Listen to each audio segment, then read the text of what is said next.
You're listening to The Sizzle on Iron Skillet Radio and Iron Skillet Television. Davis has an answer. Singleton had it taken away. Johnell Davis in transition, trying to go coast to coast. He does. Owls back on top. Moore not scared to shoot. Puts up a wild shot, no good. 4-on-4 the other way. Boyd, tough pass. Davis, yes, they need a timeout. Owls have made each of their last 4 shots. He's got Roberts on him.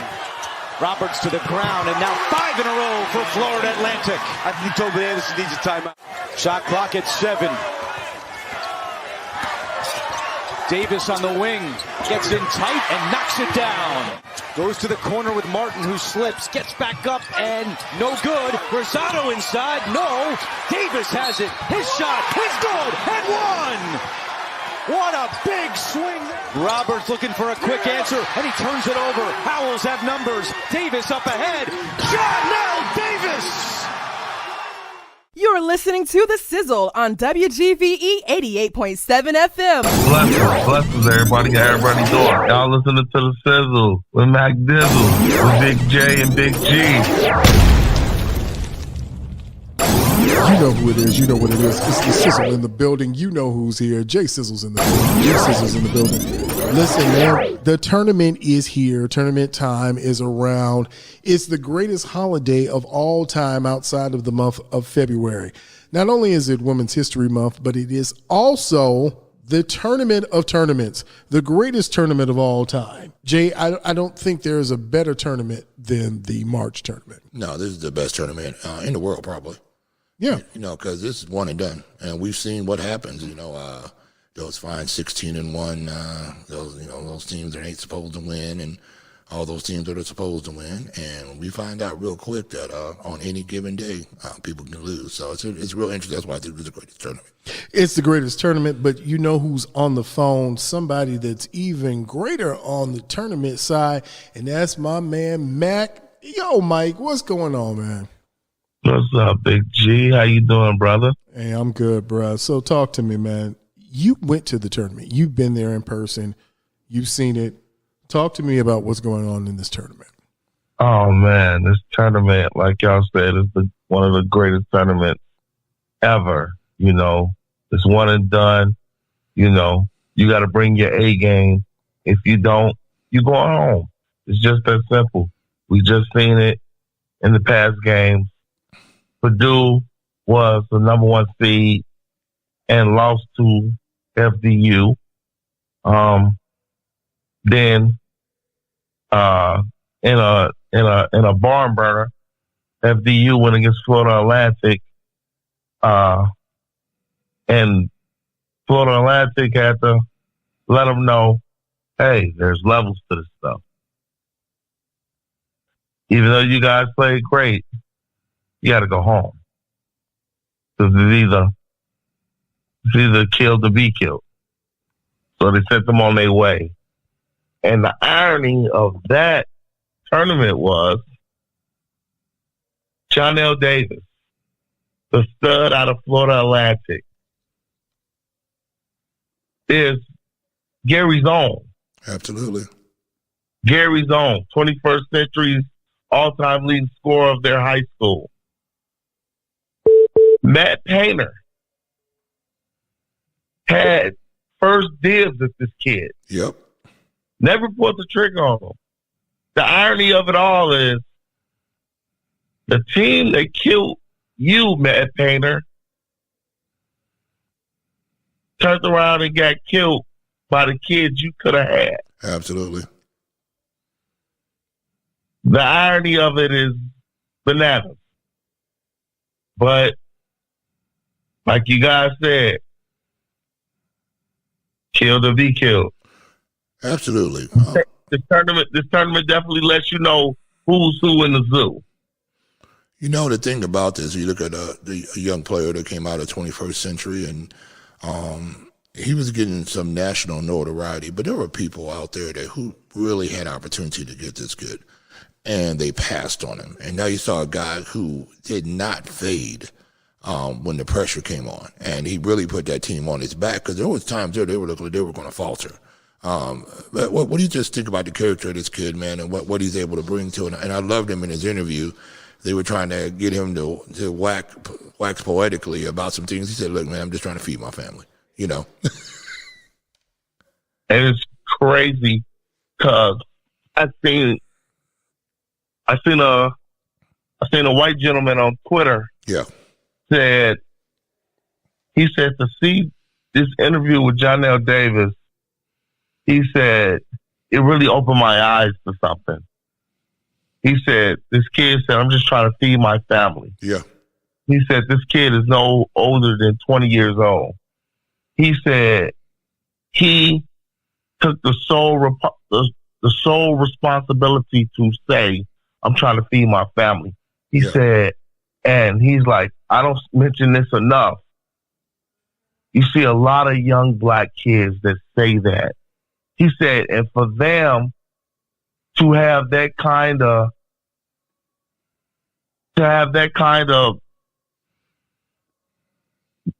I don't know the word for it, to have that kind of, drive. Yeah, pressure. To say, I want to take care of to have that kind of drive to say, I want to take care of my family and go out there and try their best to do it. He said, I'm sorry. He said, our kids don't have that spunk to try to put everything on their back and say, I'm trying to do something to feed my family. He said, our kids at 20 is still trying to find out who they are, still trying to, find their way in this world and have fun. Well, this kid is focused on, I have to try to feed my family. He's like, that opened my eyes to something. He said that opened my eyes to something. He said, he's like, I had to say that. He's like, that's crazy. He's like, because he's like, our kids, they don't got that. They don't got that drive to say, I'm going to feed my family. He's like, but he's like, you see it more and more in the black community. Their kids be like, I'm trying to feed my family.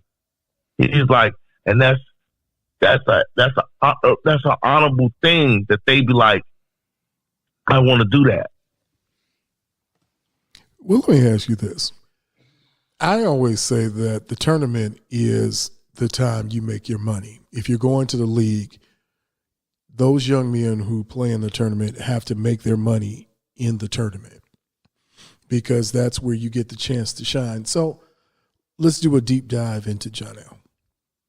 From what you've seen so far, has he made himself some extra money in this league, in the NBA? Is he going to be looked at pretty much how we looked at Dwayne Wade, pretty much how we looked at some of the other players? Jimmy Butler is one of those ones. That tournament time is when they shined, and Ja Morant, these guys came out, Damian Lillard, they all had their coming out parties at that tournament. Is this the same thing for Johnell? I absolutely think so. This kid showed in the game against FDU that he was the best player on the court. Hands down. He was able to do whatever he wanted to do when he wanted to do it. I think he would have had a bigger game than he did if he was selfish. But you can clearly see he tried to get his teammates involved first. Then it'll ease the burden on him. But when he seen he had to take over the game, he absolutely did. He didn't rush anything. He picked his spots. He kept his teammates involved. He showed up at the right moments throughout the game. Maxita, people don't realize how good Florida Atlantic really is. They rank in the top 50 in a couple of different categories. One of them is field goal efficiency and total rebounding.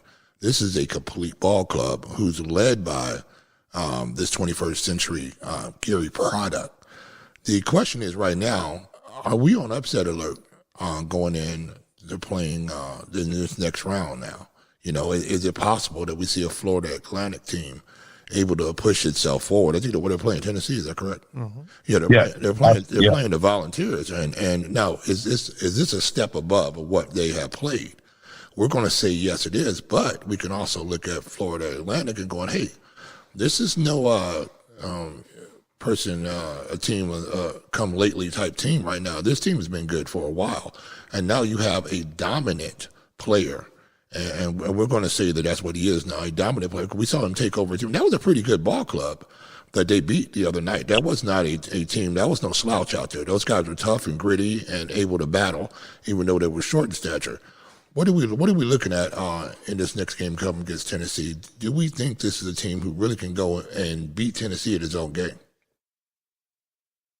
I absolutely think so.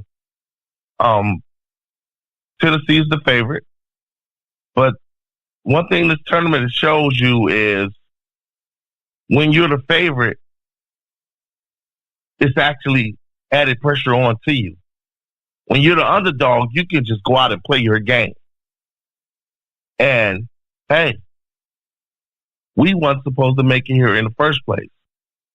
As you guys saw when they played Memphis, Memphis had turned around and beat Houston this year, beat Alabama. Houston was ranked 1. Houston was ranked number 1 along with Purdue a lot of times this year, and Memphis beat them. But when Memphis turned around and played FAU, that showed them, hey, it's put up or shut up. And that's why Penny threw that water bottle like that, because he probably felt like, I don't believe we just lost to them. But like you said, Jay, Florida Atlantic is a force. Oh, absolutely. They had a 20-game win streak this year. Penny Hardaway got beat. They didn't lose that game. He got mollywopped. And he knew he got mollywopped, too.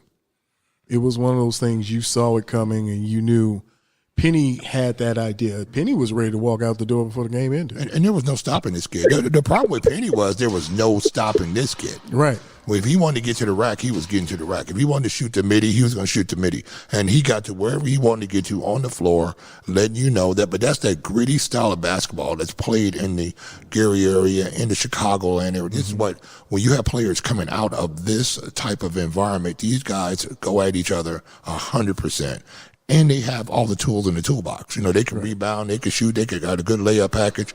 And the thing that's really incredible about these kids, there's not a whole bunch of flash and dash. When you're coming out of the Gary, Chicagoland area, these kids get to their spots, get their ball up, and that's what they go and do. And, you know, we've seen that throughout all the great basketball players that have come out of these areas. And he's one of these kids that's going to leave a mark saying, hey, you bigger programs out here, you better start looking in the Gary area over here. We got guys who can actually play and play at can play at a high level because of our AAU programs that we have in these areas. There's no slouches up here. So I'm looking at with Penny Hardaway, I know him slapping his water bottle. I think he was slapping his next attempt to move himself up to a bigger program or something because I think he's just overlooked that Florida Atlantic team. He thought he was he just didn't know what he was going to do with this kid. Who is the type of kid that if you leave your neck exposed, he's going to take it. And that's the same thing I'm looking at with Tennessee. I hope they're not if Tennessee's overlooking this guy, he's going to come up in there and drop 30 on you all too. So, you know, anything could happen, Max, you know that. Absolutely. The kid is definitely standing on the shoulder of giants, from God rest his soul, Renato Thomas, to Ike Eisen, to Glenn Robinson, to Kenny Lowe, to Etuan Moore, to Brandon Dawson. The list goes on and on. Like you said, don't sleep on this area ball players because they're built for the moment. They don't freeze. The guys have paved the way for this kid, and he's taking advantage of whatever you give him. He'll show you, he'll pick his spots. He knows what to do on the basketball court. And like you said, Jay, if Tennessee sleep on him, Tennessee will be going home. Yeah, absolutely. And here's the thing about Tennessee's ball playing too. Tennessee is a more methodical type of basketball. It's not a really wide open push the floor, push it up the the court. And we saw the reason why FAU was able to play against Fairleigh Dickinson, because Fairleigh Dickinson has a fast break type of style, and FAU was able to go ahead and mimic that same 5 style. minutes in. Now you're going to look at Davis. a team that can move itself forward. His tops in the Tennessee NEC. that can come and run the floor too. And this is my Davis. issue Nice move. with Tennessee playing against Singleton Florida Atlantic. tried to squeeze the pass. They look so between much and like the turns it Fairleigh over. Dickinson. 2-on-1. That was a Davis comparison with the I was left hand that finish. they can push the ball. And if Tennessee's not ready to run, they can get this could get embarrassing. Here in the second. Really. I agree with you 100%. Tennessee is a big bruiser team. That's what they did to Duke. They used their size and they just grind Duke. Florida Atlantic can totally run them out the gym. If that's what they choose to do, I think that'll be their biggest advantage. I think that's what they should go with. Owls have made each of their last 4 shots. So let me ask this question. He's got Roberts on him. There's been a lot Roberts of to the debate. ground, and now 5 in a row for Florida Atlantic. I think Toby Davis needs a timeout. Shot clock at 7.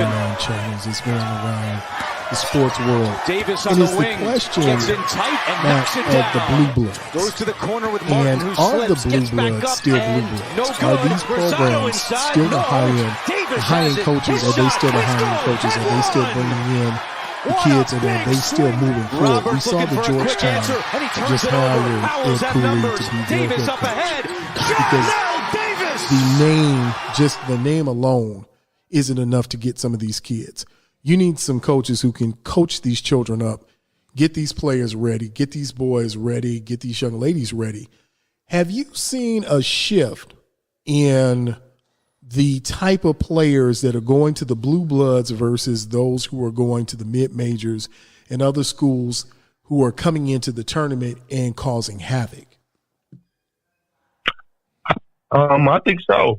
I think that it's like that because the whole NIL situation.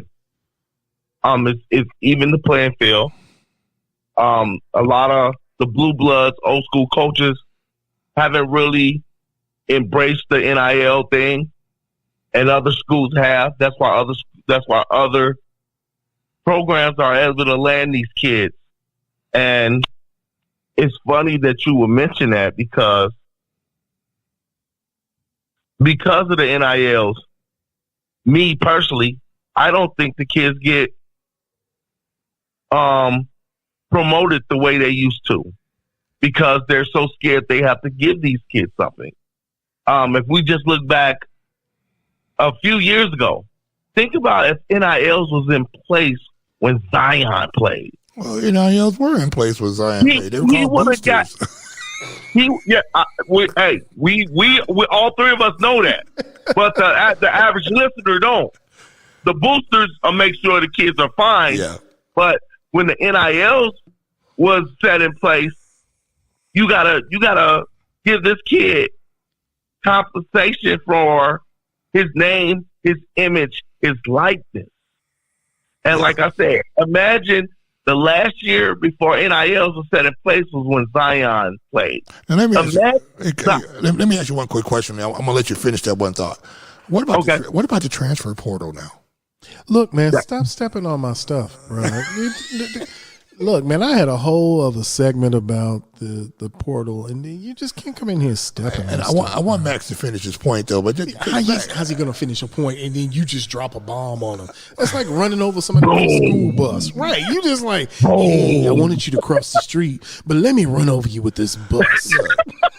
I was just sliding it on the side. It's like a sidecar, Max. You just going to finish your thought, but I want you to think about that too. Now, since you were talking about this NIL money, right? This NIL money, right? What about if another team all of a sudden says, "Hey, Johnell, your image and likeness. Look, we got you on all the billboards in town right now. We got Nike. We've got Turkey Burger." The local barbecue shack. Everybody else want to throw something your way. That's right. Wings and Things wants to do some things. Wings and Things wants to do some things. are we looking at a kid now who says, I just want to take care of my family, all of a sudden get opportunity to take care of his family? Because this NIL money is no joke. This NIL money is no joke. They're dropping big dollars at these kids right now. Could we see some movement from a Johnell Davis at some point in time, especially if he does great? Because I don't know, Maxie, I'll let you finish your point, but I don't know. Well, matter of fact, I'll let you answer that part, then we'll jump to the other side. Yeah. Then he can stay at school longer if he chooses to do so, if the NIL is really what it's all cracked up to be, because I don't have to make no decisions out of financial hardship. I'm financially comfortable where I can make sound decisions because I'm not trying to feed my family. You know, you get what I'm saying? I'm making sound decisions and I don't have to rush anything. I don't have to take anything thrown at me because I'm comfortable financially. Right. Now, are we looking at, though, is Florida Atlantic ready for this NIL? Because you have to have a whole department set up for that. I mean, there's dealing with this, dealing with the money's coming in, dealing with the offers coming in. And you wonder if these bigger, more established programs like the Kentuckys and the Memphises, because right now there's some big programs looking like right now. You know what? Johnell Davis will sure look good running around in Kentucky uniform. Because where's Kentucky at right now? Oh, they're out the tournament, ain't they? You know? Yeah. And so are you looking at these bigger? To me, because to me it's not really pay to play, but it's almost close to it. If I could offer you more money to come here, this is back 18th century.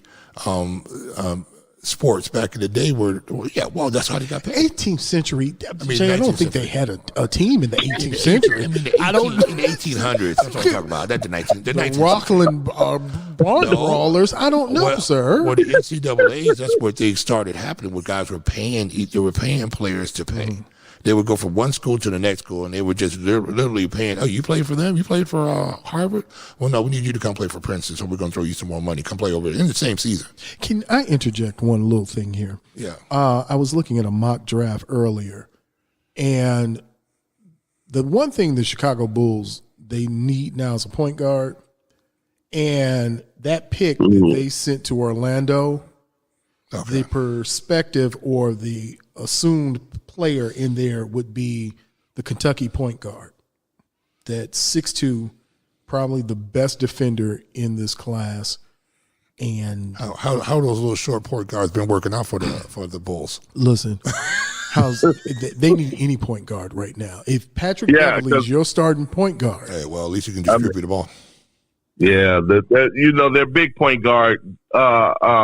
Blessings to him. I hope his knee turned out right, because they're saying this kid barely can walk. Lonzo Ball. They're saying he can barely walk, and Lonzo Ball is a hell of a baller. Oh, without doubt. So you hope his situation gets better, because he was a big point guard, and he made the Bulls go when he was out there on the floor. Right. And like you said, we went from Lonzo Ball to Patrick Beverly. Ugh. I mean, we went through a whole bunch of other ones, and then we got to Patrick Beverly. And the crazy part is this graph his surgery that he's getting ready to have has never been successful for any NBA player. Well, thank God. Oh, wow. Well, thank God he's got some money, and his brother's still in the league when he's not injured too. It's just, but to me, that's one of those freak things that happen, and we don't know. We talked about this the other day about Chicago for whether orthopedics.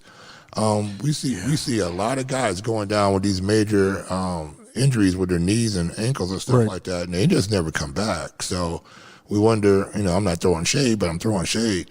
Do we need to be going somewhere else, sending these guys somewhere else? Because we start seeing a lot of guys getting beat up like this. Well, wait a minute. Let's stop right here for a second. We're going to go to break, and then when we come back on the other side, we're going to talk about that transfer portal and probably talk some more about these NIL deals. We're going to talk all about that, get this all done and wrapped up. You know who's in the building.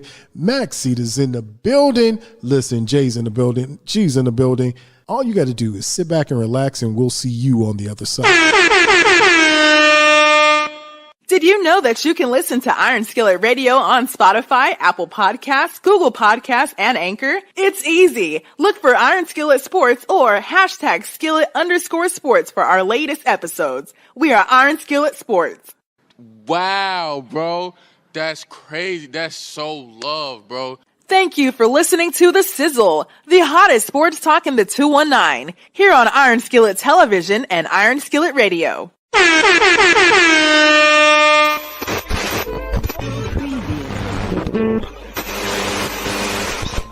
You're listening to The Sizzle.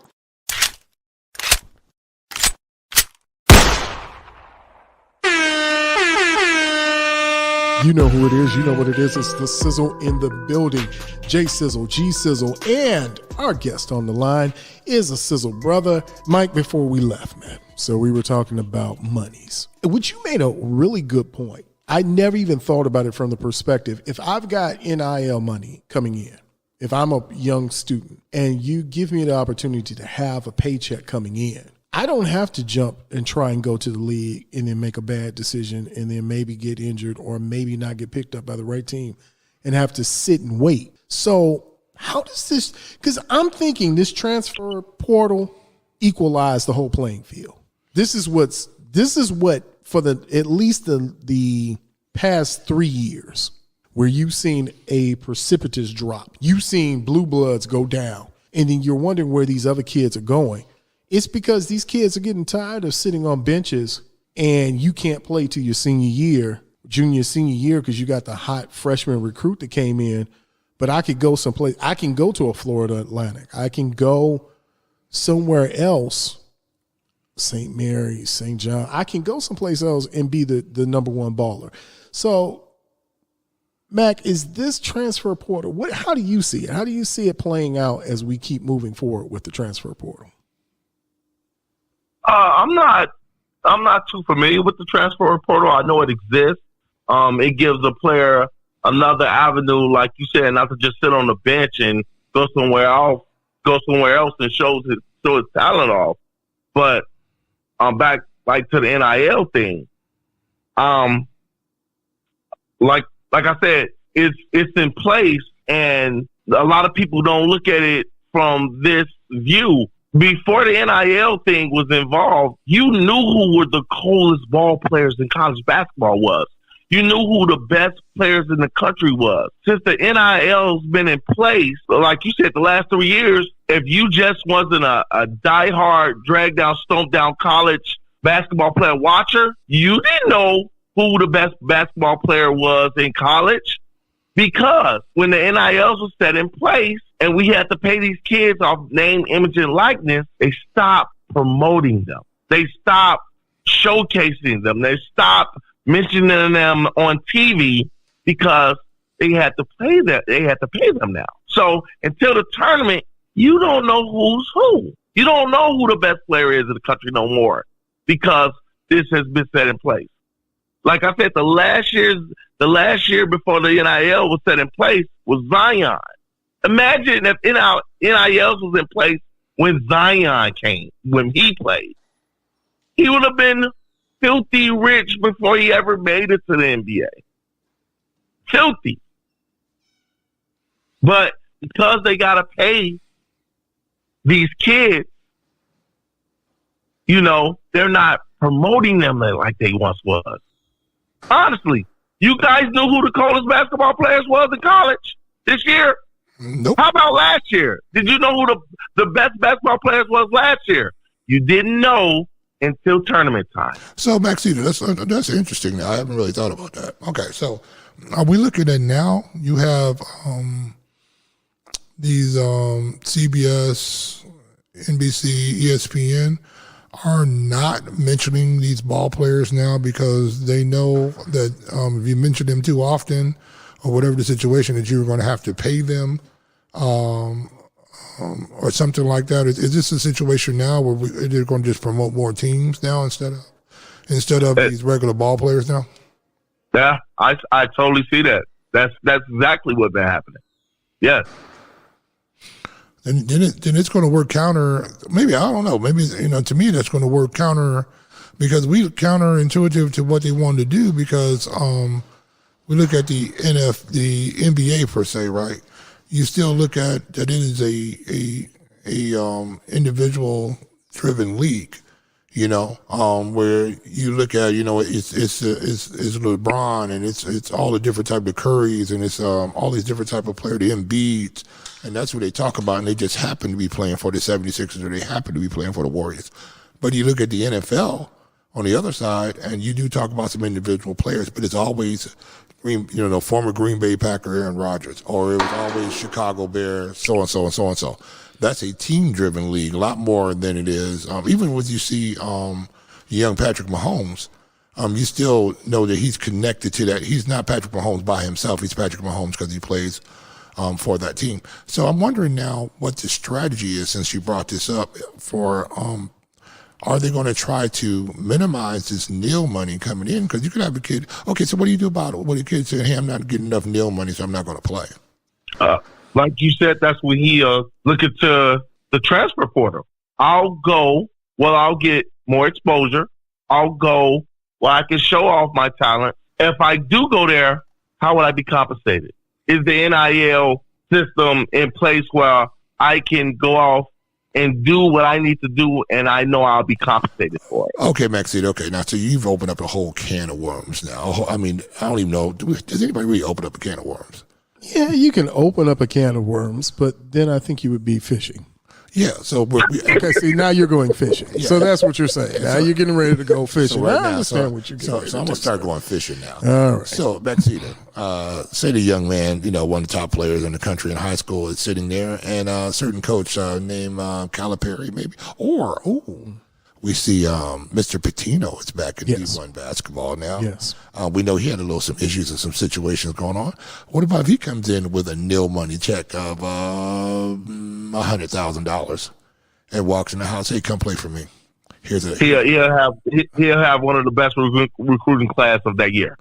So what I'm saying, ain't no ifs or buts about it. Does that open it up now? Does that open it up that I can come in with a check? It makes it even. And like you said, all three of us know the boosters was the form of it. Yeah. All this time. But now the NILs is set in place. Like you said, I can lure a number, a 4-star, 5-star stud out of the nation's best basketball players to come to my team. Like, think about it.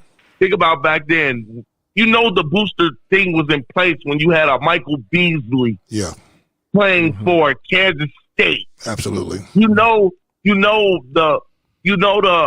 booster thing was set in place when you had a 5-star stud coming out of a Vanderbilt or a Kansas State or teams along that line. The boosters were set in place, but like you said, don't sleep on Florida. Florida and California embrace the NIL idea before anybody else. Yeah, that's true. Uncle Luke. That's true. When Uncle Luke was coming along, this is what I'm thinking about right now. If I'm Rick Pitino, I'm coming in. I'm looking like Ricky Bobby. I'm coming in there with the Chick-fil-A on my shirt. I'm coming in with the Nike emblem. I'm coming with everybody who I think is going to support you. That's what I'm coming in with. But even before Uncle Luke, step back before him. You're talking about all those guys in Florida, the Warren Sapps, Dion, all of those guys, they got there somehow.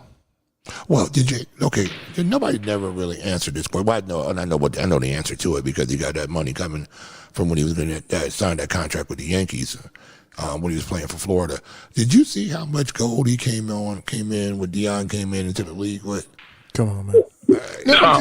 Seriously, ask yourself. Come on, we everybody knew how that went. Come on, bro. You have a mother who barely can afford rent in a 1-bedroom apartment. And he was wearing the gross national product of some small countries around. Yes, their GDP. I mean, let's be honest. He had Mr. T's starter kit on. He had the Mr. T and gold chain. He did. He had Mr. T. Yeah, easy. Even Mr. T was like talking about, for real?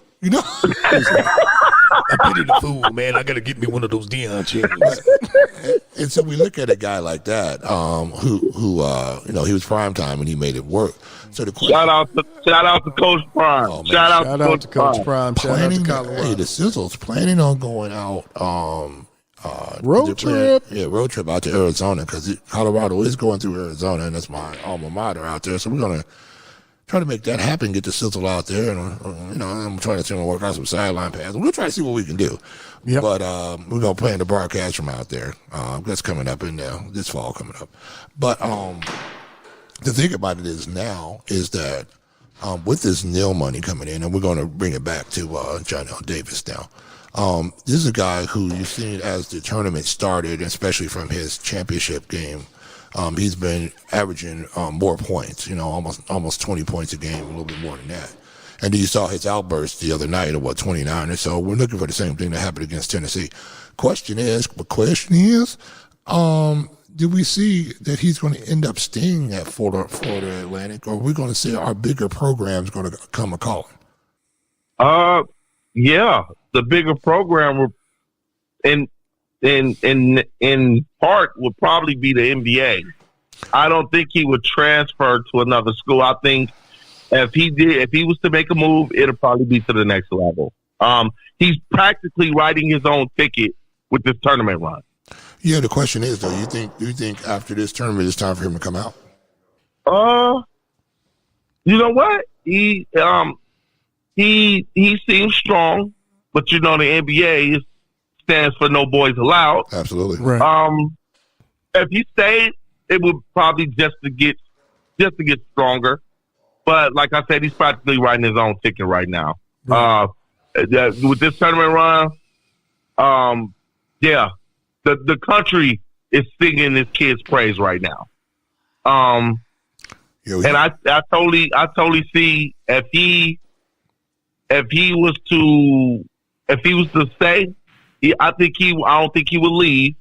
But if he was to leave, it would be to take his talents to the next level. Yeah, he's got to go now. This game is pivotal right here.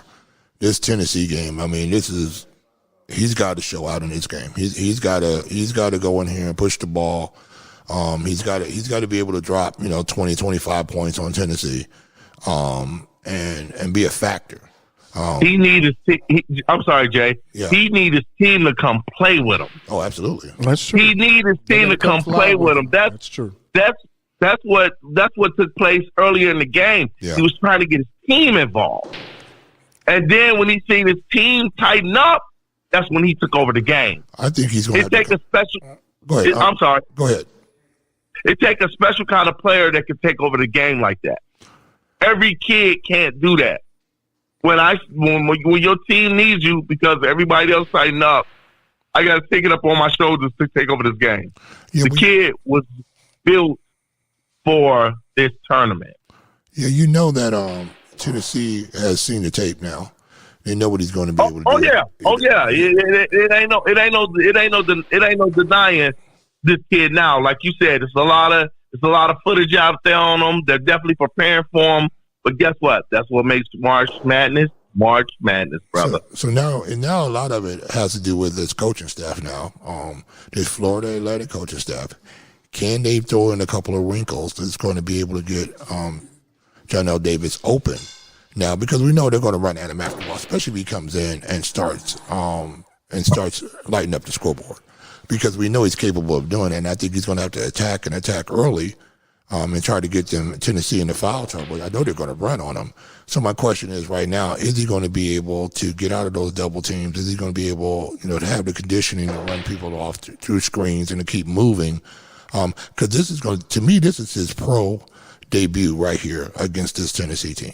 Because he's going to have to play like a pro now. He's going to have to move, get to his spots, use these screens, and then have opportunity to get the ball up when he has opportunity to get the ball up, because they're going to run at him. They're going to make this Florida Atlantic team beat them without Johnell Davis. I think that's what they're going to try to do, and he's going to have to impose his will on them if they're going to win this basketball game. Because we know without Johnell Davis, this is a blowout for Tennessee. And Florida Atlantic has to come and bring it. So I'm with you 100% on that, Max, that right now, I mean, there's a lot of weight on this kid's shoulders right now, because this is a feed my family moment right here. Yeah, it definitely is. They got a guy named Martin, the kid that tried to dunk at the end of the game. I didn't think that was. I didn't. Yeah, I didn't. I was not fond of that. But you got to understand, if you don't want me to show out at the end of the game, don't lose to me. Yeah, how about that? That's true, though. But, stuff like that, I'm telling you, these teams, these NBA teams, they look at stuff like that, and they're like, they're kids. That's true. But again, at the end of the day, people got to look at it. If we hold everybody to a higher standard, I don't think I would go to the kids first. I would go to the adults first. Yeah. They're kids. They're out there having fun. They're playing a game. You know what I'm saying? Should he did that? No. Everybody know the proper etiquette of when you're winning, just run the clock out. But, if this kid wanted to, get a crowd something to ooh and ah about, so he tried it. He didn't succeed. He tried it, but he's a great ball player himself. And they make a formidable 1-2 punch. So along with the big Russian guy, I think they gonna compete against Tennessee. I think they're gonna give Tennessee a good game. I think they're gonna compete. It's not no David and Goliath thing going to play Tennessee. Like I said, this team knows who they are. They've been on a 20-game win streak this year at one point in time. It's not a David and Goliath thing. I think at this time in the tournament, everybody know what it is. Everybody's going to go in their bag, and everybody's going to put their best foot forward to see who prevails. Well, with that said, we talk about Johnell Davis and him being a special player, but is he seen as a special player nationally? Once the tournament comes to a conclusion at the end, you'll get everybody, all the pundits who will say who is what. But he's not the player in the tournament that's being talked about. He's not the one that everybody is really focused on. So, Maxita, talk to me a little bit about, there's a player that's supposed to be the second coming of Jesus Shuttlesworth on Alabama. He's the do-all kid, and if it weren't for Wembanyama and if it weren't for Scoot Henderson right now, we would be talking about Brandon Miller. So as you've watched the tournament and you've watched as everything's played out, what do you see in him as a player? As far as just scouting him, what do you see as who he is on the court and what he can do? Oh, Miller has a pro game. He can shoot the three. He can create his own shot off the dribble. He's definitely a stud. Besides the little slip up he had this year, that's the only thing I can see dropping his draft stock. But yeah, he's definitely a stud. He got a little banged up in the first round of the tournament, but as you can see, he's still been able to do that thing. His team is still dancing. Yeah, he's a great talent. Like you said, that's who the nation's talking about. That's who got the nation's attention. I think the sky's the limit for the kid. He's good. And again, this is another case of he's been doing this thing all year, but the tournament run is pretty much writing his ticket. Yeah, that's the ticket. The ticket where you cash it in is in the tournament run. But you know what? No. Now, you know what we do here on the Sizzle. We keep it hot. So I'm going to tell you now, it's more than a little slip up. I mean, bruh provided the weapon that was used in a murder. Yeah, he did. He did. And like I said, again, we are talking about kids making kid mistakes. He definitely did that. He took accountability of it. He didn't pull the trigger himself. He put himself in a very, very, very immature situation. Hopefully the kid can, dissolve it and show that it was no wrongdoing on his part. Or just be remorseful of the situation. Be remorseful if he did take accountability and just, for the most part, man, just You know what I'm saying? Try to learn from it. If that's allowed, try to learn from his mistake. I'm looking at it from this perspective, and I haven't brushed up on my law books lately. You know, I play an attorney only on the radio. But here's the thing. I'm wondering if this opens him up as being liable and liability when there becomes a civil suit by the family of this young lady. Once he goes to the league, then they can get some league money because it's a foregone conclusion he's going to the league. Yeah, that's 6'8", true. 6'9", with handles that can shoot. You know, there are all the comparables there. They're the Tracy McGrady comparables. They're the Carmelo comparisons. There are all these comparisons, but I mean, even though it's a juvenile move, we see it in the NFL with what's going on right now with another Alabama player. Wherein, and here's the thing, I didn't even know this, Jay. Yeah. I remember hearing about the Alabama, I remember the young lady drove off the road, hit 2 light poles, and then ran into a house. Yeah. I didn't know. I had no idea that was all tied into that drag racing thing. And now you got a kid who came into a pro time, 10 pounds heavier, not looking good, and now his draft status is really in peril now because it's dropping. He's dropping quickly, and I'm hoping this same thing doesn't happen with Brandon Miller. Well, the problem with Brandon Miller is that he hasn't been charged with a crime. You know what I'm saying? He hasn't been charged with a crime where he wouldn't be playing in the tournament. You know, I didn't know the gun was there. You know, and until they could put him with the gun. Well, he admitted he brought the gun. What I'm saying to you is that he hasn't been charged with a crime. Yeah, I get it. You know what I'm saying? But he's been charged with a crime in the open public. I think it's played a lot of its weight on him. Justice has the blindfold on. And, you know, we had to go what's going on in court because that was the case. Look, right now, there'd be people saying he shouldn't be playing in the tournament. There were. Right, but he's playing in the tournament, you know, so there's no legal way to keep him out of the tournament. True. So what I'm saying to you is until there's a legal way to keep him out of the tournament, then so that hasn't occurred at this point in time. So the issue is, just like with any of these kids, and I don't know, Maxie was talking about kids, but the issue is that millions of dollars are going to be invested into these kids. And why are they going to be invested into these kids? Because now you're about to bring you into our corporation. What is our corporation? This NBA, this basketball franchise you're coming in, these are billion-dollar corporations going on right now. Right. And you are an epic piece of that. You're one of 12 to 15 parts of that product that we're going to put out to the public, that we have to sell to the public. And as we know, there is no person that is above the league, not one. Right. And so you look at, they will drop you out that league. Look at John Morant. Look at Ja. You know, Ja's running around. And did he break any crime that Ja committed by showing those guns out?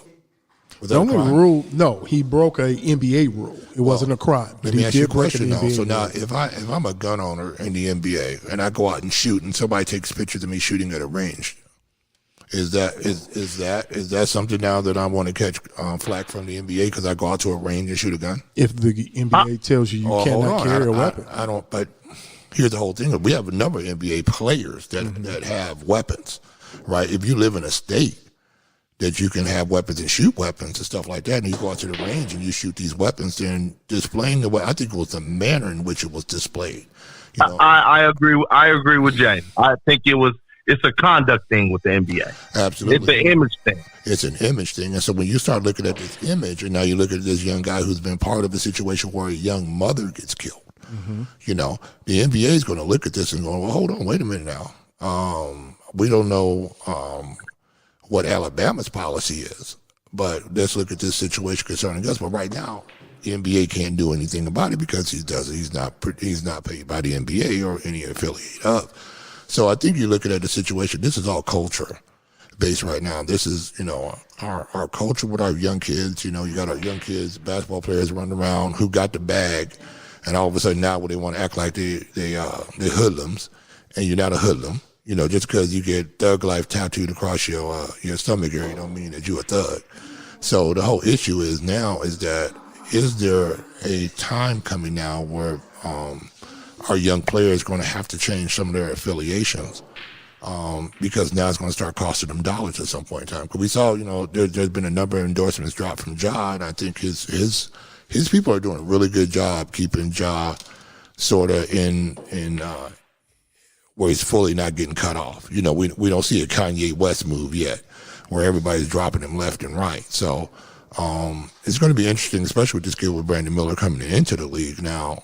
You wonder if our team's going to be worried of him, and especially the other side about it, are there going to be advertisers that are going to be worried about him? And they're going to say, hey, you got this kid and he's involved in this thing that was sort of bad. We're not going to, we're not going to buy our box seats back. Because it's going to look bad because we promote, baby formula or whatever we sell, or whatever the situation is, and we can't be affiliated with that. So he's just wondering now, our young guys, if you're 18, 19 years old, you got to think about that one night out and these things, where are the dads and where are the moms, who are saying, hey, look, you can't be out here doing stupid stuff. Absolutely. And you better believe these league teams are going to definitely check his mental before they invest these millions of dollars in him, because he's going to be a face of that franchise. He's going to be a part of that community. They're going to want and expect the best out of this kid, and they're not going to be willing to invest that kind of money in a kid if they see he's going to be a liability. There's so many questions, so many things that haven't been answered. But I think one of the things we've talked about in really understanding how this tournament is playing out, where these kids are going to be getting money from. And look, man, this is going to be amazing. It's going to be an amazing run. So, you know what? I know everybody's bracket's busted. I think it's less than 10% of the world. My bracket's still good. What? Hey, you see, you guys see, ever since the last couple of years when they said if you can if you can predict the NCAA tournament, you get $1 billion. We haven't heard nobody win $1 billion yet. We haven't, guys. My bracket's still good. Yeah. Really? Because I change it after every game. See, this is why you can't have this foolishness. This is why when it gets late at night, you can't have Jay Sizzle's foolishness. These are the things that happen. Just Sizzle, this is my NIL. I'm trying to get that bag. Yeah, okay. All right. So listen. All right, man, you got to give us, before you get off the line, and we're going to hold you to it because I'm going to play the recording because I got the receipts. So what's your final four coming up? What's going to be your final four of players, teams? What's your final four? I see Alabama. Okay. I see UCLA. Mm-hmm. I'm biased right here. I'm pulling with them with everything that I have. I see FAU. Oh, don't do it, Maxie. Okay. And I'm pulling so hard for FAU. I don't even know who the other guys are, but I'm feeling you. But yeah, I see those three at least. I see Alabama, UCLA, FAU. Like I said, it's no Cinderellas no more. Yeah, and there's no love for Duke anywhere in there. Duke lost to Duke is gone. Tennessee. Duke is gone. I know, but nobody had love for Duke.